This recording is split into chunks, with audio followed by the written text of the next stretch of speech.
So it's all yours. Well, hi. Thank you all. Um, I actually hope that for the first 5 minutes you will appear because I'm going to ask a question after my introductory remarks, and I'd like to see your hands up in answer to the question. So just even if you don't want to be on the videotape, please show your faces. I also like to see people's faces as I'm talking, um, because I get, oh, thank you, thank you, thank you. I like to have a sense of the audience, and I do. Anyway, and I come here loving you already because you are this village, and I we have villages around Boston, and I have friends who do this kind of work, and you are good people, and you are going to understand my book. And I hope that some of you have already had a look at it. Apparently there is a copy in your local library. So I'm glad to be talking to you today. Um, Before I start about my book, I want to share with you something that I found when I was doing some research on empathy.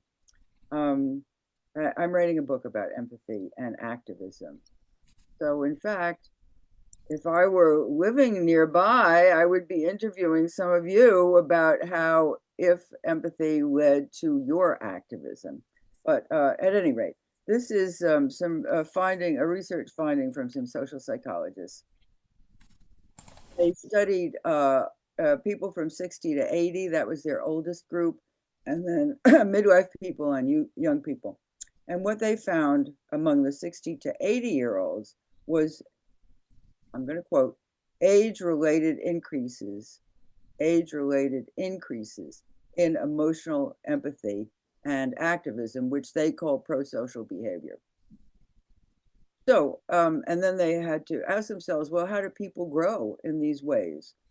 Well, increased emotional empathy and pro-social behavior with age may reflect a number of other changes that are thought to come with age, including, here we go for their explanations, increased emotional reactivity to situations signaling the need for help or reparation. I mean, there's the village right there. Increased salience of one's own sense of losses. I think that's an interesting one. I mean, we could actually have a whole different session that would just be about this material, but I'm going to move on. Um, Shifts away from self and future oriented goals to situations um, that are socially and emotionally meaningful. Somebody's typing. Oh, Uh, and developmentally appropriate emphasis on social contribution and generativity in later life. Some of you will know that that comes from Eric Erickson. So this is for those of you who are like me, you're gray or white haired or over 60. Um, this is no surprise, I suppose. But given that most people tell a decline story about growing older, it is very nice and interesting news. So, it doesn't explain my work in anti-ageism, but it does introduce to you my work in anti-ageism. I've written 6 books. Um, the first one was about the middle years of life because that's where I was then. And then as I grow older, the books seem to be more and more about older adults and about ageism and about disability and about stereotyping and fighting stereotyping. So empathy is one of the key words of American Eldercide, and it's also the key word of the book that I'm working on now, which is called Empathy and Activism in a Cruel Old Era of Ageism, in an era of cruel ageism. I think that's what the title is. But you get a contract and then the title is the last thing that you work on with the publisher because they're trying to figure it out. Okay, so and we need empathy because it's the residents of nursing facilities that I wrote about in American Eldercide, and I'm going to be writing a little bit more about them in this current book. So now, this is why I wanted to be able to see you. Um, uh, I want to know, I want you to know, although my book is a story about 2020, mainly about 2020, what went wrong in 2020 in the nursing homes of the United States was just business as usual for the nursing home industry. In other words, they had been killing people before that, and they're still doing it. And they're still, um, uh, scamming the American public about where the money for nursing home goes, and indicting. Um, well, I'll come back to the indictments. Anyway, so I'm about to tell a Virginia story, and it's about a place called Colonial Heights. So I want to ask you, just raise your hand and keep it up. How many of you have heard of Colonial Heights? Okay, Liz,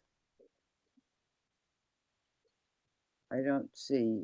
Well, most of you are still Well, behind your screen, so well, I think I'll tell you something about Colonial Heights because it's a perfect segue into my book.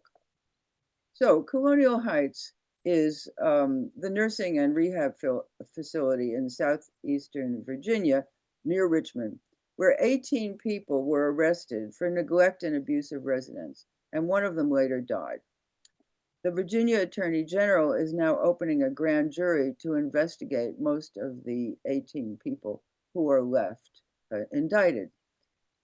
So you have a Commonwealth attorney. His name is Gray Collins, and this is his explanation for one of the things that went wrong. You've got to stay on schedule to inspect the places. Now, nursing homes are supposed to be inspected in Massachusetts, it's every 9 to 15 months, but you shouldn't wait more than 9 months. And if they're going bad, if they're doing something wrong and you're getting complaints about them, it ought to be a whole lot sooner than that. Anyway, you've got to stay on schedule to inspect the places. That's number one, right?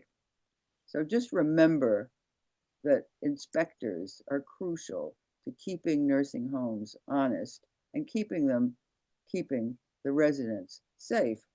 And I should say here, it's not just people in long-term care who are in nursing homes. About a third of people in nursing homes in 2020 were just in rehab. Any one of us could have been in rehab in 2020. I mean, you break a bone or you have an operation and then you move from the hospital into rehab. That's pretty normal. So the people who got stuck and who were abandoned by the government were in every way you or I. So the case also brought, this is from an article on a TV station, the case also brought heightened exposure to some broader problems, including significant gaps in the state's oversight of the industry. Well, Virginia is not the only state that does not adequately oversee its nursing homes.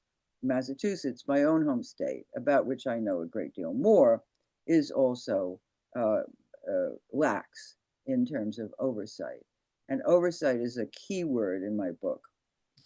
Okay, so actually, you have a governor named Glenn Youngkin, and he's signed an executive order to bolster oversight and establish a new nursing home advisory board to make recommendations on improving care. I hope that after this talk, if you don't already watch the news about what goes on in nursing homes, you will start to.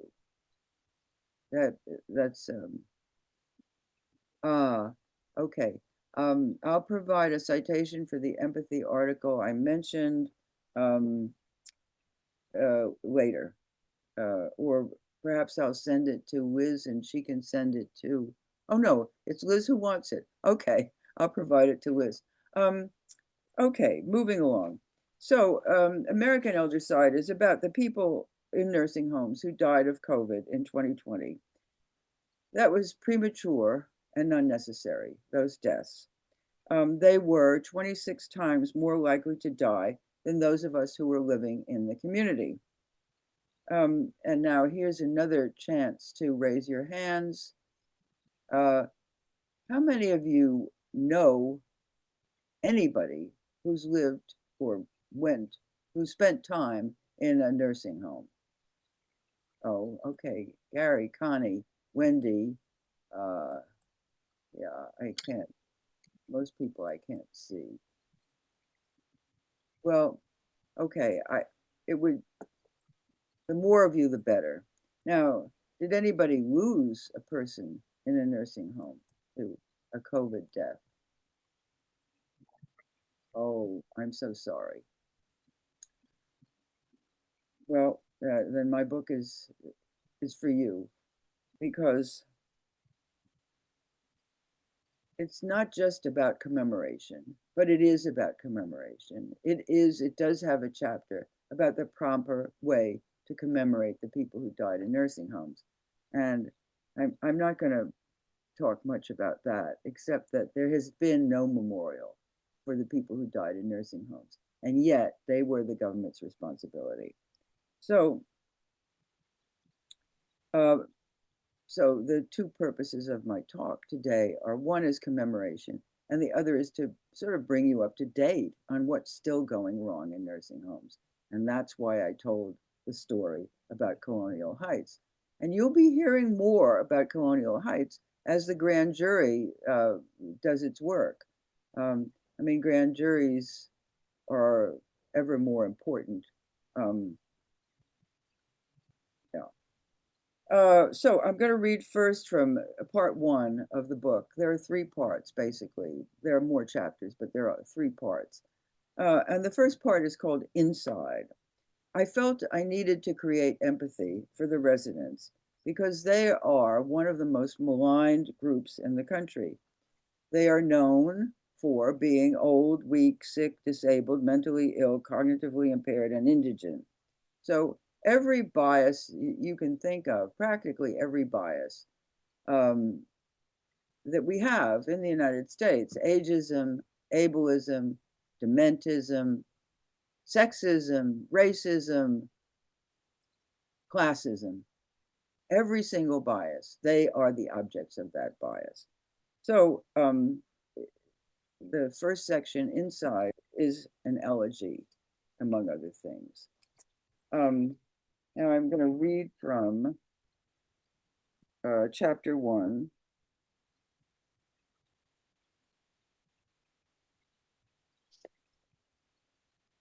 Um, People who happen to be living in government facilities were 26 times more likely to die than the rest of us. The Eldercide, viewed as a natural experiment in how a distinct, segregated group would be treated in the COVID era, was the first prominent historic development of 2020, the new epoch. It posed a fierce challenge to the public health system's status quo. The disproportionate dying of these elders and disabled people was not only tragic, but scandalous, since it brought to light a new social fact that every resident could have been protected.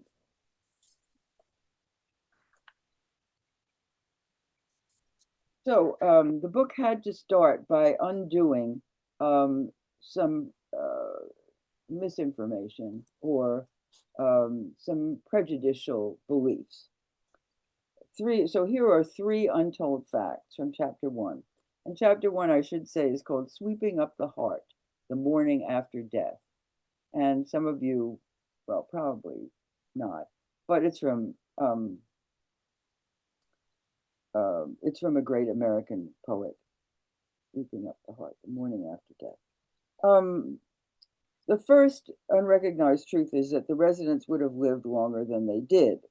Harvard Medical School professor Stephen J. Elledge explains why we didn't know it. When people talk about deaths from COVID, they say, well, they were old, they were going to die anyway. But people don't appreciate the fact that even if you're 70 or 75, you may still have 10 to 15 years of life left. And what I found when I did the social portrait of the 1.4 million people who were in nursing homes in 2019, just before COVID struck, is that indeed many of them were centenarians, and many of them had lived in nursing homes for many years, and many others were people who were well enough so that they could expect to live in, in decent circumstances, cared for by the government, which is responsible for their care. So, considering years of life loss brings us closer to appreciating the residents' feelings in March 2020 when they were locked in, but the virus was not locked out. And I'll explain why the virus was not locked out. Okay, the second truth is that no resident, however poor, feeble, or impaired, had to get infected with the new plague. We don't need to look far for proof that protection worked. Now, if some of you have gotten the book, I'm on page 27, and I'm just skipping around. So, but it's the top of page 27. In a small nonprofit Baptist-run facility in Baltimore, Maryland, whose low-income residents were predominantly African American, many with chronic conditions, not one person became infected during the frightening surge of March, April, and May, and none had done so as late as January 2021. And then that page explains how the director, the Reverend Dr. Derek DeWitt Sr., how he managed that. Now, in the United States, out of 15,470 nursing homes, 1,950 had no deaths. I'll just say that again, the other way around. In the United States, 1,950 nursing homes had no deaths. People did not have to die. They could have been protected from COVID. So, and the president at that time was the same president we have now, whom my friends are referring to as WPE, worst president ever. Well, if he had only been president at that time, it would still have been true. He did nothing to protect anybody from COVID in that dreadful spring. Okay, the third fact. People did not have to die when they got COVID, and they didn't die. They didn't all die. They were either, well, 400,000 went unscathed completely. They were so well protected, they never got infected, or they were asymptomatic and then they got well because they were resilient.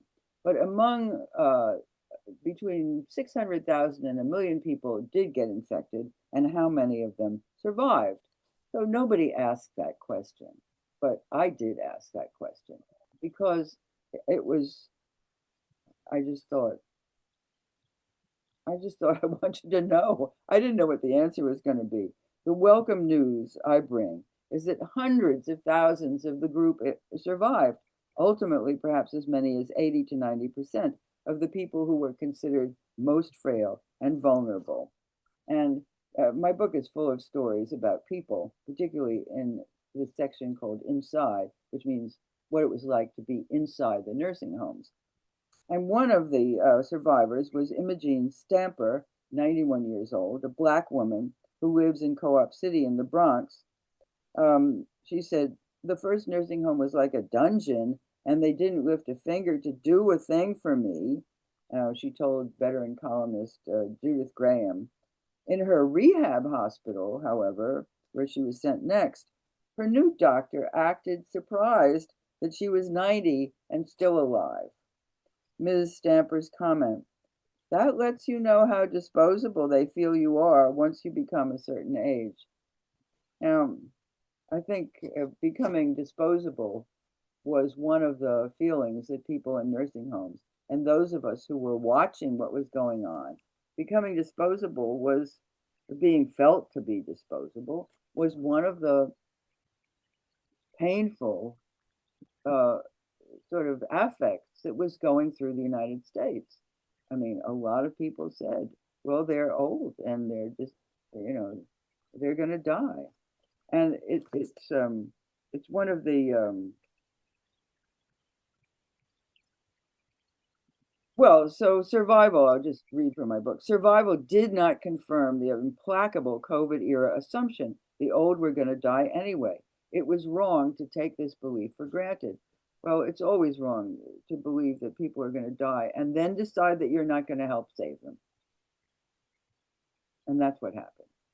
And in fact, it happened in our hospitals, it happened in our ICUs. Um, I guess I should say here that the first thing I learned, I was in my late 70s, 6 years ago. The first thing I learned was that if you were taken to an ICU and needed a ventilator, if you were over a certain age, you were not going to get it. Because the guidelines that came out from the hospitals and from medical schools was that it was age graded. Now, in the United States, you couldn't keep people from getting a ventilator if they were a person of color or if they were a woman, because gender and race were protected categories. But age was not a protected category. So I guess that taught me that in my late 70s, I was considered young old, the way we all are, but not in the ICU. In the ICU, I was too old to save. And I think that's the first thing I wrote. And that's the first article I wrote. And I wrote it right then in March of 2020 because I was so shocked. Um, anyway, the concept is futility. The concept that was applied to older people was futility. And Trump, of course, played this up big. He said young people have terrific immune systems and they're not going to get sick and they're not going to die. Well, it wasn't true, but it certainly did affect how people felt about old people. Old people were the ones who were going to get sick and were going to die. So the next section, why do we call it, why do I call it an eldercide? Why should we call it an eldercide? I'm building up the evidence for the difference between the cult of youth in that period and the sense of futility about older people dying. And let me just say again, remember, this system has not changed. Colonial Heights, if you think the system has changed, think about Colonial Heights. Colonial Heights is not the only place in Virginia or in the United States where old people, are being abused and are dying under the protection of the government. Okay, the residents were captured in a public health system that promised decent help, starting with safety, the protection of life. Reformers had long known, however, as proved by the forthright 600-page 2022 report. This was a report that came out from NASEM, the National Academies of Science, Engineering, and Medicine. And what they said was US nursing home care is ineffective, inefficient, inequitable, fragmented, and unsustainable. Care could also be cruel and lethal. In many facilities, a silent eldercide had been going on for decades. Indeed, I suppose I say this about 7 times in this talk. Indeed, an eldercide continues. Now somebody says, Liz again, nursing homes also have residents who are younger than 50 but disabled. Is there any information on what their survival rate was? I don't know any. And when I looked for the book to see who had studied the demographics of death in the nursing homes, I found that the data was mostly about race. In other words, it was quite clear that people of color, mostly African Americans, had died disproportionately in nursing homes all across the country. This is because they were in less good nursing homes. Nursing homes have a star rating. It goes from 1 to 5. And if you're 1, you're really pretty terrible. And you probably shouldn't even be open. And Colonial Heights was a 1. That doesn't mean that the fives are good. This is the Centers for Medicare and Medicaid who do this rating, and it's not a very good rating system. Well, oh, somebody said, could you explain what you mean by the concept of utility? I'm sorry, I didn't pronounce that right. Futility is my word. Futility. That means it's futile, unnecessary. It's not going to work to try to save these people. And I think when you get, Colonial Heights, it's obviously not the only example. In Massachusetts, they, in a veterans home, 76 people were herded together in one space. And they were people who had COVID and people who did not have COVID. And 76 people, veterans, died in just that one home. So that tells you how bad things were there. But Colonial Heights tells you a slightly different story. 18 people got arrested. Now, they haven't all been indicted, but if you have understaffing in a nursing home, you are likely to have many people who are caught up in the problem, either because they have imposed it by not hiring enough staff or by not training the staff properly, or because they are the staff. Now, many caregivers in nursing homes are wonderful people. And many of them, as I'm sure you know by now, are immigrants. And they are doing work for very low pay that requires immaculate attention. I mean, people have to be turned regularly. They have to be fed. They have to be bathed if they, right when they need bathing, when they can't clean themselves. All of this is very difficult work. But many people are in there who don't care to do it and who are mean, neglectful, and abusive. I'm not going to tell stories about that, though. I think you can find them out yourselves, and they're too horrifying, actually. I want to move into the section. Well, are there any other comments or questions now? I think you could unmute if you have one. Yeah, I don't see anything more in the chat. No. Okay, well, in that case, I'm going to move on to part two. Part two is called Instead. So Instead is a title that that indicates what the government should have done, what it could have done, and what it didn't do. And here, my indictment. Nobody else has indicted the Centers for Medicare and Medicaid, and would that we could. But they emitted something called the 1135 waiver.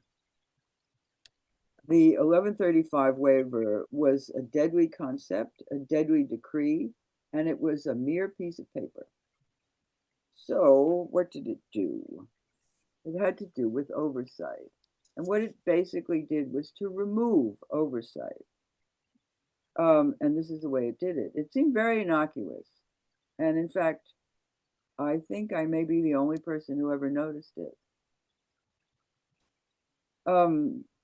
So, see, this was a letter, an advisory to every nursing home in the United States. And it came from the top, from a woman named Seema Verma, who was a Trump appointee. So this letter claimed that the states would target inspectors by sending them only where the need for infection control was greatest. So infection control was, of course, very important, but if they could go in only for infection control, the sole priority ignored other problems like understaffing and the failure to provide PPE, which was personal protective equipment.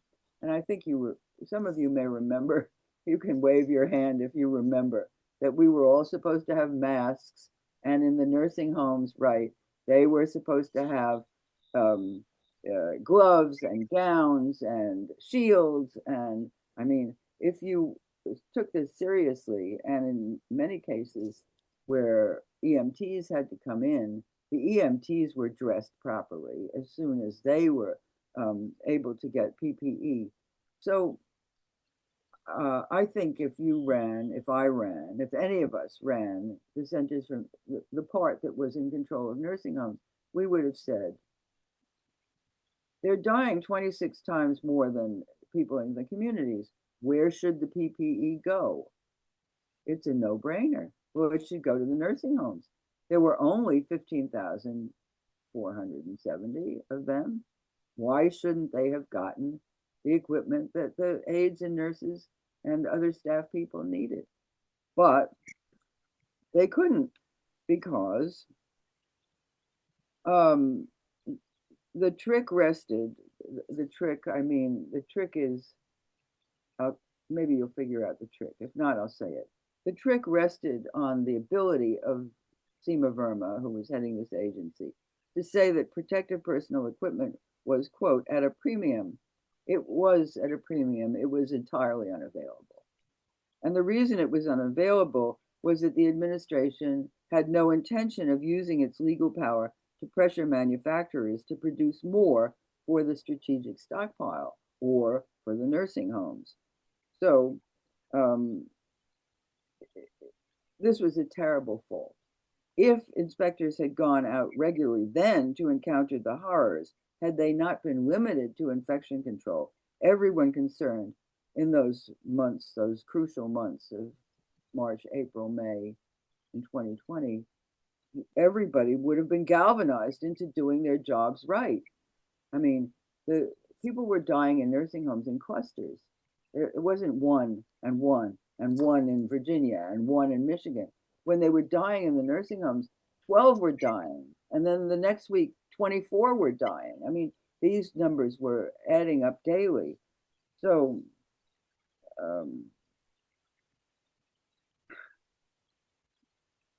the press release, this document, this deadly decree that I'm talking about, it anticipated it as if with regret that there would be times, quote, when a facility is experiencing coronavirus cases and inspectors can't enter. Well, that was every time, precisely when inspectors would be most needed and precisely when they would not have the equipment. Okay, so the facilities, and this is where the other part of the indictment comes in. The facilities, 70% of them are owned by private equity, and they are deadly places to live. And 58% of them were owned by chains, and the chains are also often very negligent. So the facility owners on Wall Street would have clearly heard, no PPE, no inspections.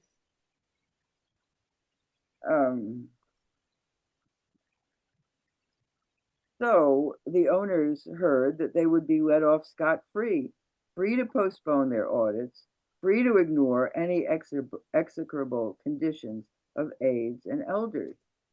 And the guidance, as it was called, this 1135 waiver was called a guidance, may have provided an additional incentive to investment firms to buy up nursing facilities, unpropitious as the deadly conditions might have made them appear. So starting in April 2020, the month after CMS's ruling, a lot of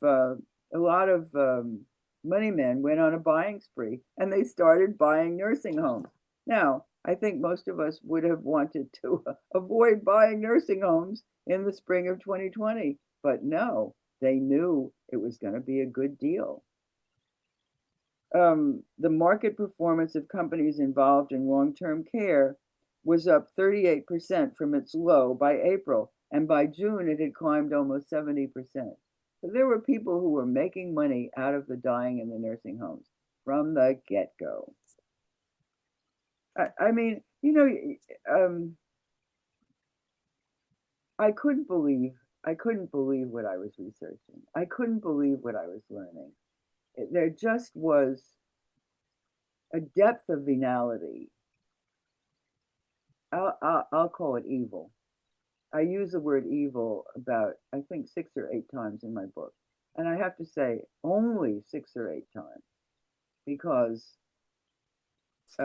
because I was cautious about using it. And yet, I just, and it's still true, I still can't grasp that the states don't do better. And I hope I have time at the end, it's 10:40, to talk about what we as citizens of the United States can do to get our states to act to improve the situation. So, okay, did they ever repent? Well, the 2020 election, Biden got elected, and the Centers for Medicare and Medicaid, everybody changed. They got rid of the old guard that had killed all those 152,000 people in just 1 year. And CMS, under a new head, her name was Chiquita Brooks LaSure, um, she no longer had to fear retribution for being honest about what had gone on. So in April, uh, there was a new letter, and it announced that the 1135 waivers had, quote, removed the minimum standards for quality that help ensure residents' health and safety are protected. I'll just read that again. Those waivers had removed the minimum standards for quality that help ensure residents' health and safety are protected. And I'll say again, nobody noticed the 1135 waivers in the first place, and I don't think anybody noticed when they were removed. But they're here in my book to show you the art of what happened. And I have to say, it wasn't a mea culpa. It wasn't CMS will do better.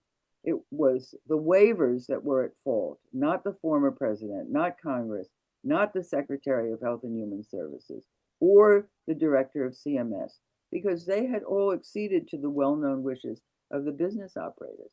The business operators don't want more oversight. They want to understaff and be allowed to understaff. And I follow Massachusetts. I've become an activist in a way that is different from writing books. So I'll just say a word about that. In Massachusetts, we are lucky enough to have a coalition called Dignity Alliance Massachusetts, and it has every expert that you can think of. I mean, we have a bioethicist, we have lawyers, we have people who worked in elder affairs, we have the guy who ran elder affairs under a former governor, we have the chief financial officer of elder affairs from a previous period. We have a few writers like me. We have social workers. We have, and anyway, it's one of these brilliant coalitions where people, and we have a former senator of the Massachusetts state legislature. And among us, we can follow everything that goes on in public health in Massachusetts. And in terms of older adults and people with disabilities. So that does include younger people who are disabled, and there certainly are many of them. And but um, but it's the state legislature that we follow, and we follow what should come up in the state legislature. We endorse bills. We ask people to co-sponsor bills in the legislature. Every state should have an organization like this. So, but as I say, I don't know whether Virginia has one or doesn't have one. I mean, I'm going to watch. I want you to watch that nursing home advisory board, because one of the things that has happened in Massachusetts is that we got a bill that improved advisory boards. It and one for assisted living, one for CCRCs, continuing care retirement communities, one for nursing homes, and they have produced reports. Some of them are good, some of them are not so good, but there's no follow-up. There's no implementation. So if you get a commission, that's not enough. I mean, the governor now has a commission. You're going to have to watch that commission to see if there's any implementation. And I mean, you do this actually mainly through your media. If you have good media, there will be reporters who know, who follow public health in your state and will explain what's going on, whether you actually are getting good recommendations from the commission. And after Colonial Heights, you know, it better be good recommendations. Um, anyway, it keeps, I have to say, it keeps me busy because now I write op-eds and letters to the editor and so forth on a whole lot of, but that's sort of my point. That's something that all of you could also do. You can write letters to the editor, and some of you can probably write very good op-eds. And as these stories unfold, if you have room in your heart for people in nursing homes and for the disabled and for bills that get people out of nursing homes, and that's another thing I want to say a sentence about. One of our goals is to get people out of nursing homes, and that can happen. You have to provide supports and services for them, but there is home care in Massachusetts, and you probably have a home care division in your Department of Public Health in Virginia too. Home care is what most people want. Most people do not want to be in nursing homes. And since COVID, we now cannot blame anybody who wants to get out of a nursing home. We should be helping them get out of the nursing home. And there are many interesting um, home care agencies. But what's happening in Massachusetts now is that they're being cut. They're being cut off at the knees. They're not being, how shall I say this? You can't dismantle an agency that the legislature has said you can have for bringing home care to people. But what you can do is to cap the number of people who get admitted. And that's what's happening in Massachusetts. And it is just secret. I mean, one of our lawyers had to have a public information request in order to find out that there was a waiting list. And then how many people were on the waiting list at that time? Well, today, many more people, that was in September. So now we're in February, many more people are on that waiting list. The waiting list is not public. I mean, once you get into this kind of, these shenanigans on the part of your state, um, you get involved in this kind of detail. And my latest piece is about to be published by the American Society on Aging is about hi, I somehow my screen just went white. Okay, I am. Oh, well, maybe this should have come up earlier. Some states responded with astounding perversity well into the catastrophe of 2020. So in 2020, the state of New York first passed a budget with 100.6 billion in Medicaid cuts, and Ohio made similar cuts. And eventually 38 states eliminated the residents' right to sue. Now, the residents' right to sue was and is extremely important because there was a lot of fault. I mean, there were particular nursing homes in which understaffing led to terrible wounds, extra hospitalizations, people falling, and breaking bones. I mean, but as I say, 38 states had passed laws that said you can't sue your nursing home, or the families can't sue the nursing home. So Nina Cohen, a Yale law professor, concluded Operators could be increasingly confident that they would never be held accountable for decisions that harm their residents. Well, you'll see what comes out of the grand jury for the Colonial Heights. Um, I think I want to I think I want to stop here and see if there are questions now, because we all. We have a couple.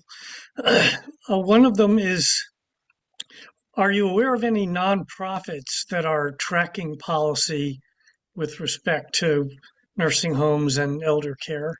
Oh yes, oh yes. Consumer Voice. Um, I can send a list of those. Um, yes, and we are very lucky to have at the coalition. Um, yeah, let me back up a little bit. When I started doing this research, it was obvious to me that I was late to the game in terms of who had been watching nursing homes and discovering how badly they were managed and how much worse it was getting over the decades. In other words, I would say that in 1987, Congress passed a law establishing better conditions in nursing care, somewhat better conditions in nursing care. Um, but at that time, private equity was not yet in the game. A lot of nursing homes were sort of mom and pop operations. Maybe they were a little unregulated, but they were often they were run, and some of them are still run um, by they're unionized. The places that had no deaths were unionized or they were small homes. The greenhouse movement in the United States um, has 300 homes. They had no deaths. Various religious groups, Jews, Quakers, Lutherans, um, there are probably others, are known for running good nursing homes. So, and there were also people in nursing and people in medicine writing in their journals, their own journals, about um, what was going wrong in nursing homes. I mean, there was a lot of attention paid. So I wound up with 45 pages of documentation in bibliography and many endnotes that came from these remarkable people who knew what was happening all along. The only problem is that they don't get attention. They don't get quoted in the press, or very rarely, because the media were not so concerned about nursing homes.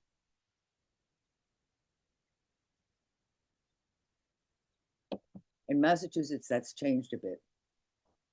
Massachusetts was so bad. Its statistics were so bad about COVID in the Veterans Hospital that I mentioned and the nursing homes that we had some reform movement here. And it was led by very capable people in the Senate, Pat Jalen, in the House, Tim Stanley. There were other people who made sure that we got some laws passed that, if implemented, would really change things. So, oh, well, actually, I think I just answered. Yeah, if you want a good nursing home, try to find one that's faith-based, but also has a 5-star recommendation from CMS that is solo owned, not franchised. Yes, and and I mean, and the problem is, if you need a nursing home, either for yourself or for somebody else, you often have not thought about where you might want to go, and you just don't know. And you may not have a lot of time to make that choice. So that's just, uh, I don't know what to say about this. I mean, I know what to avoid, but I still don't know where I'd go if if I broke my hip tomorrow. I, I mean, I know the one nursing home in Massachusetts that had, I know only one. I think there were others, but we know only one. That's a fault, not to know all the places in Massachusetts where they had no deaths. But this one is a Catholic outfit called Mary's Meadow. It's in the western part of the state. It's rural, and it's run by two elderly nuns. And um, may they live long. That's all I can say. Um, there's, uh, it's just, there's every reason in the world for you to get involved.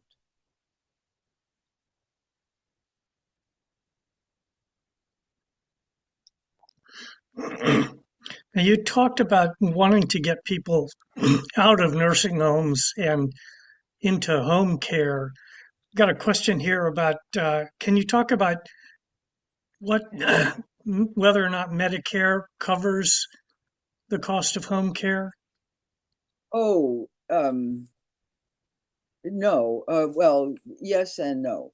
Um, Medicare, oh, I should have said more about this, but um, the Centers for Medicare and Medicaid runs two different operations. Medicaid is for people who are indigent. Medicare is for people who have paid into the system and are older, who are uh, they're using they're on Social Security and they're getting their Medicare.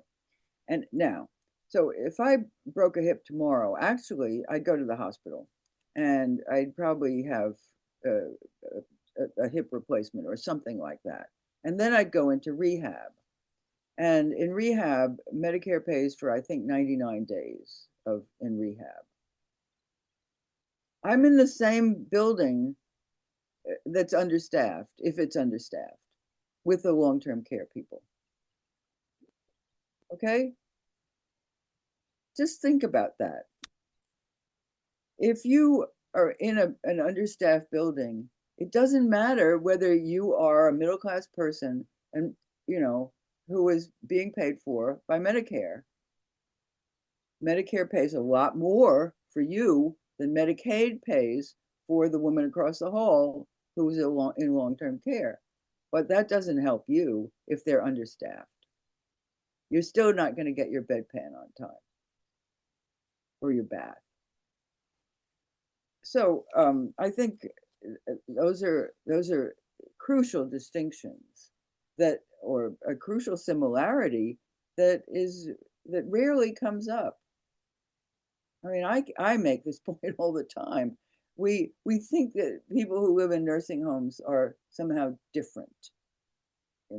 They're the ones who were doomed to die, but we are they when we're in trouble. So did I answer that question? Well, I was going to say our talk last week was on the cost of home care, Oh, and the video of that is up on our YouTube channel. So I'd recommend giving that a look. And if you contact the office, they also have a copy of his slides. And so he talked about what are the the various things that fund, who pays for what and how much and all that kind of stuff. So I would recommend starting there. well, let me answer Steve Cordell. If you go into a hospital for 3 days, Medicare will pay for some home care. Home care is a big umbrella term. Yes, and he says unless it's related to a hospital visit. Exactly. That's the only home care that Medicare pays for. Um, I mean, it's not nothing, but it's not what's available for people who are indigent. The home care in Massachusetts is a special program called ECOP, ECOP, and um, and you have to be eligible for a nursing home to get into it.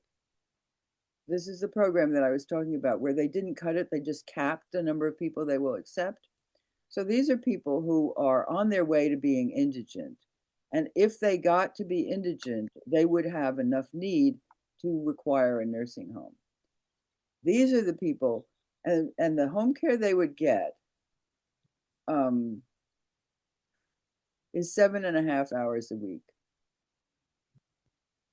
I ask you, no, ask yourself, if you had any kind of handicap, even if it was, momentary, like you broke your a bone in your foot and you couldn't walk, what good would anyway, 7.5 hours is better than nothing.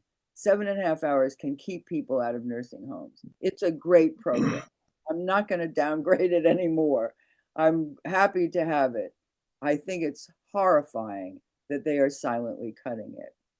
So, um, so home care for the indigent is supposed to provide them with supports and services. And there are one or two other tiny programs that will help you. Um, I mean, the village program is a big help. The village program keeps people in their homes. In Massachusetts, there's a small budget for providing ramps, for example, so people can stay in their homes. I mean, if I I I know a carpenter who's in a village program here. He helps people. He'll build you a ramp. Um, I'll just say parenthetically, in my summer home, I built ramps. My husband and I built our ramps because we had not very high levels of differentiation and a grandchild, and we were using granite rocks to get down from a deck to the lawn. And one of the grandchildren fell on the rock, and she didn't hurt herself badly, but we said, we're putting ramps in. So we're now ready to be old in our, to age in place in our summer house, and our grandchild's safe too. There's something called universal design. Ramps, we have to start thinking of ramps as being universal design. So, yeah, Gary, you're still. So we have a question here about whether or not there's a list of nursing homes with good ratings in Northern Virginia or Virginia as a whole.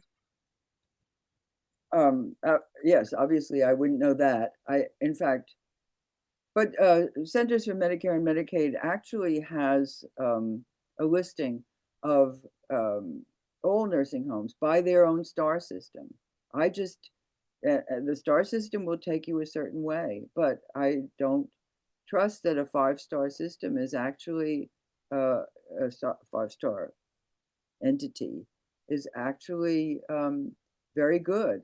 And I think one of the reforms that we would like to see everywhere in the United States is that when you go to a website for a particular nursing home, it tells you what the staffing ratio is.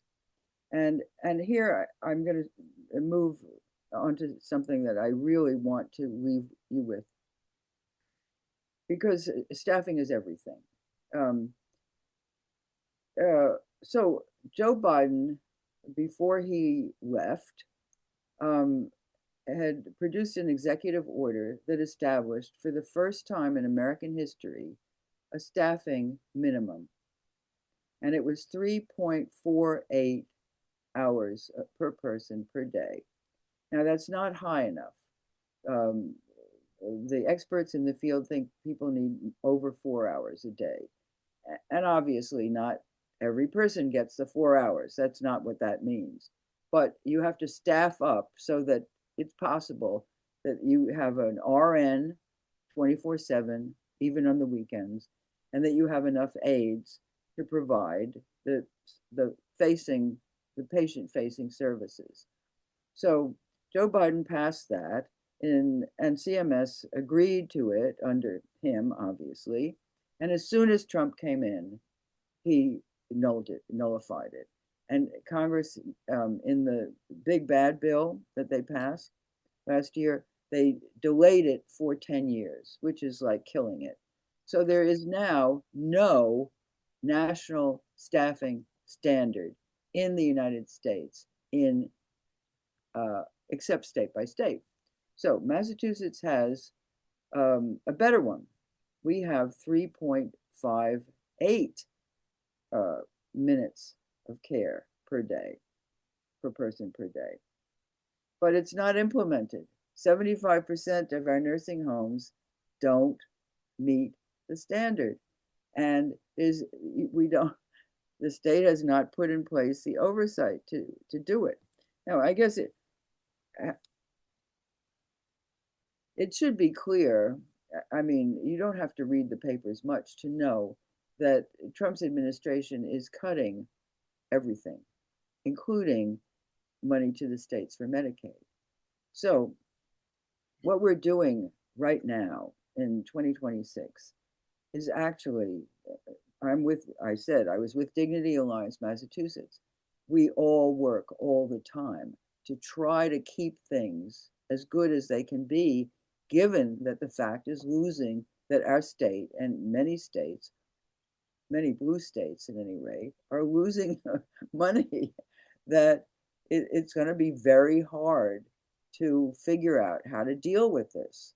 I mean, people are scrambling to, to figure out, can we find money someplace else? Are there places in the budget that we could be moving money around? I just want to come, if I may, take a few more minutes. I understand people will be leaving. Oh, somebody says, thank you, I will read your book. That's so nice. That's nice.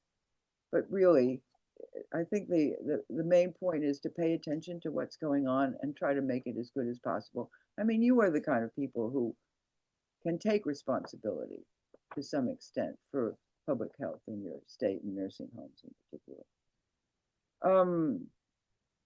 And then, of course, there's the immigration crisis.